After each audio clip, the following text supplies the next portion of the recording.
পিরোজপুর জেলার কাউখালীর সোনাকুড়ে সহ বিভিন্ন এলাকায় 2 শতাব্দী আগে শুরু হওয়া মৃৎশিল্প এখন অস্তিত্ব সংকটে পড়েছে। একসময় শতাধিক পরিবার দিয়ে শুরু হওয়া এ পেশা ধীরে ধীরে ছড়িয়ে পড়ে সদর, মঠবাড়িয়া ও নাজিরপুরে, যা একসময় কয়েক হাজার পরিবারে পৌঁছায়। তবে বর্তমানে প্লাস্টিক পণ্যের প্রসার, উৎপাদন ব্যয় বৃদ্ধি ও বাজার সংকটে এ শিল্পে টিকে থাকা কঠিন হয়ে পড়েছে। মৃৎশিল্পীরা জানান, আগে পহেলা বৈশাখ সহ বিভিন্ন উৎসবকে কেন্দ্র করে ব্যাপক ব্যস্ততা থাকলেও এখন তা অনেকটাই কমে গেছে। বর্তমানে শুধু দইয়ের হাঁড়ি, কলসি ও কিছু তৈজসপত্র তৈরি করে জীবিকা নির্বাহ করছেন তারা। স্থানীয় কারিগরদের অভিযোগ, আধুনিক প্রযুক্তির অভাব, পুঁজির সংকট এবং উচ্চ সুদের ঋণের কারণে অনেক পরিবার এই পেশা ছেড়ে দিতে বাধ্য হয়েছে। কেউ কেউ দেশান্তরিতও হয়েছেন।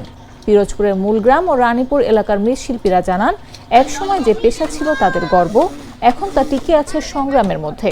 উৎপাদন খরচের তুলনায় ন্যায্য দাম না পাওয়ায় নতুন প্রজন্ম এ পেশায় আসতে আগ্রহী নয়। স্থানীয় প্রশাসন জানিয়েছে, এ শিল্প টিকিয়ে রাখতে প্রণোদনা, প্রশিক্ষণ ও প্রদর্শনীর উদ্যোগ নেওয়া হবে। পাশাপাশি কারিগরদের জন্য আর্থিক সহায়তার পরিকল্পনাও রয়েছে।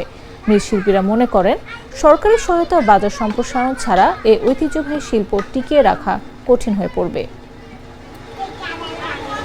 পুতুল, আড়ি, তারপর খাদা, তারপর ওই পাডা, পুতা, খেলনার জিনিস, বিভিন্ন আইটেমের আমরা মাল বানাইতাম। তার জন্য আমরা এখন ওটা আর চলে না কারণ ওই প্লাস্টিক নিয়ে তারা উপস্থিত করিয়া সুন্দর সুন্দর বানাইয়া তারা বেচে। আমাকে আগে মেলায় অনেক মালটাল চলতে, এখন আর চলে না। প্লাস্টিকের খেলনা বাইরে আমাকে তো এখন অচল হয়ে গেছে। এখন আমাদের এখানে অনেক পাল ছিল, প্রায় 350 ঘরের মতন পাল ছিল, এখন আছে 60 ঘর।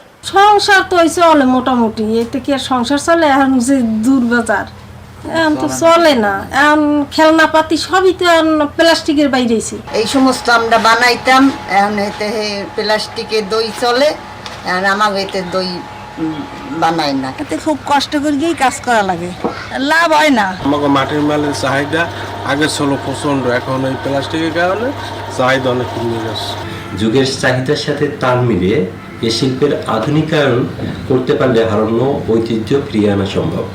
এ লক্ষ্যে উপজেলা প্রশাসন কর্তৃক তাদের উন্নত প্রশিক্ষণ, আধুনিক যন্ত্রপাতির ব্যবহার ও স্বল্প সুদে ঋণ প্রাপ্তি সহ প্রয়োজনীয় কার্যকর পদক্ষেপ গ্রহণ করবে। লাল সবুজের দেশে নতুন রঙের বেশে ঘরে বাহিরে সাজানো বলকে রেইনবো রেইনবো রেইনবো পেইন্টস রে সাশ্রয়ী দামে দেয়াল রাঙায় রেইনবো সবার রং সবার ঘরে ঘরে Rainbow Paints, the color of joy.